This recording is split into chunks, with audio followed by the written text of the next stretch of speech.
+1 students, now we will discuss about the Bohr's model of atom. Niels Bohr ने इस model को दिया था. According to this model, there is a central positively charged nucleus, and around the nucleus there are number of shells or orbits, जिनको कि हम designation दे सकते हैं 1, 2, 3, 4 और K, L, M, N. These are also known as energy levels और energy states और stationery states. इसका मतलब ये नहीं है कि जितने तक ये इलेक्ट्रॉन इसमें रहेगा उसकी एनर्जी स्टेशनरी है. इसका मतलब ये नहीं है कि वो इलेक्ट्रॉन स्टेशनरी है. That's why these are known as stationary states और एनर्जी लेवल्स. एनर्जी लेवल्स क्यों कहा जाता है? Because they are associated with definite amount of energy. Let us suppose कि इलेक्ट्रॉन हमारे पास फर्स्ट लेवल पर है. Clear? That is the ground state. Or after the absorption of energy, if it is shifted to 4th energy level, that means that is excited state. Excited state is not stable. It wants to come back. When it falls on the ground state, it emits the energy in the form of radiation. So what is the energy of that radiation? That is delta E. Delta E is equal to E4 minus E1. We can calculate the energy of the electron in any shell by using the formula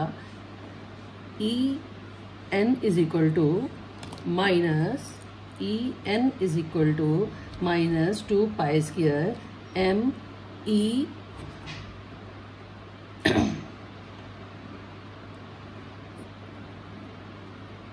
this, where 2 is integer, pi is a constant, m is the mass, E is the charge, N is the number of shell or orbit, and H is Planck's constant.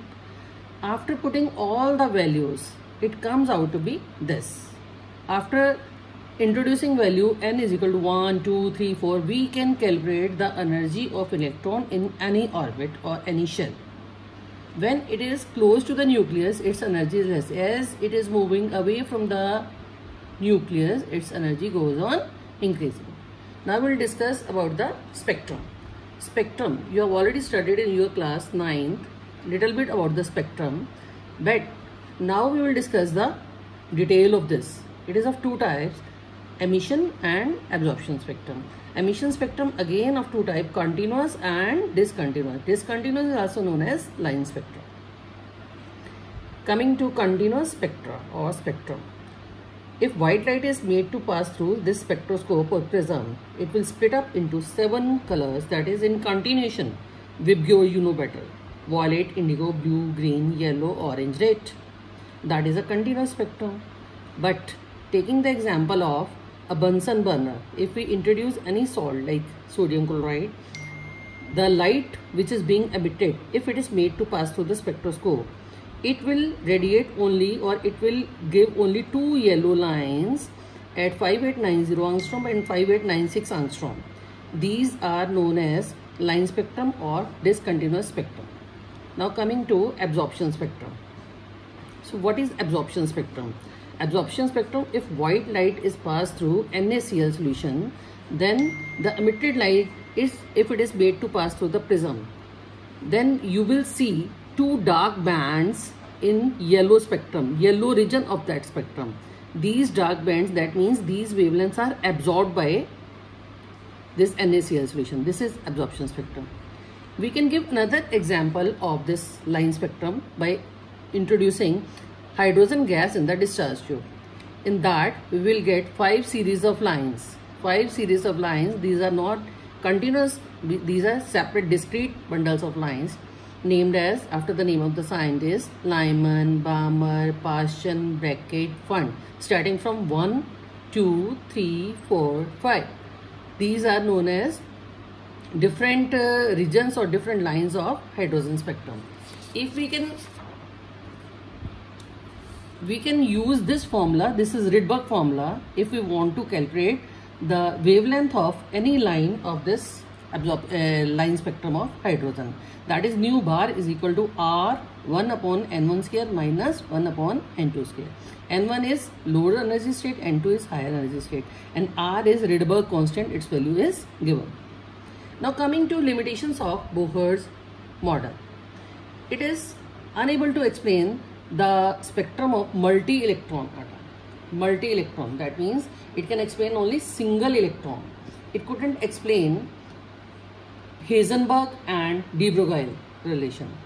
We have already discussed the de Broglie relation, and now we will discuss later the Heisenberg uncertainty principle. It is unable to explain the splitting of spectral line in the presence of magnetic field, that is Siemens effect, and in the presence of magnetic field, that is Siemens effect, in the presence of electric field, that is Sharp's effect. These are the limitations of Bohr's model. So after the failure of Bohr's model, the next model is quantum mechanical model. But before discussing that, we will discuss Heisenberg's uncertainty principle. This is the name of the scientist. According to this principle, if any electron or any microscopic object like electron, if it is hit by the energy or photons, so we can't calculate at the same moment position and